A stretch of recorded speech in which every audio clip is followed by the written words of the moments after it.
像以前我们就有看过中国的网军，他也会反串成这一个那个叫做就是台独分子。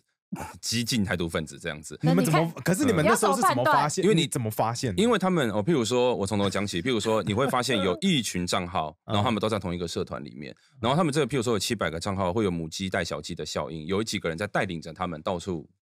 去 po 文，那其实这都是机器人，真人其实根本就没有超过10位。那像我们就会去追那一个人，那一个人他或者是真账号，然后你会看他在哪里打卡，然后他的真实的姓名，然后再去肉搜，发现他可能是中国的这个可能这个做这一个旅游相关的那个某个记者等等官媒的记者，那你就会知道原来这跟中国的操作有关。那我们就看到这一群账号里面就有那种一个账号是专门在他反串嘛，然后就譬如说我记得那时候是党国时代哪一个人过世了，就在下面留言死得好这样。那我觉得这一般人一定看到就会觉得哇塞，而且他们很故意他的那一个名称会用台罗来拼，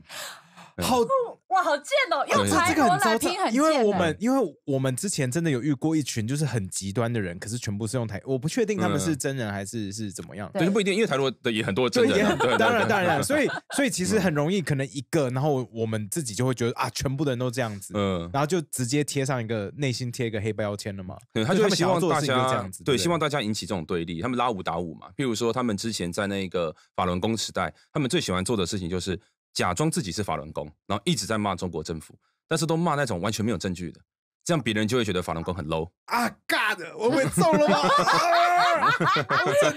我整天被认知作战的。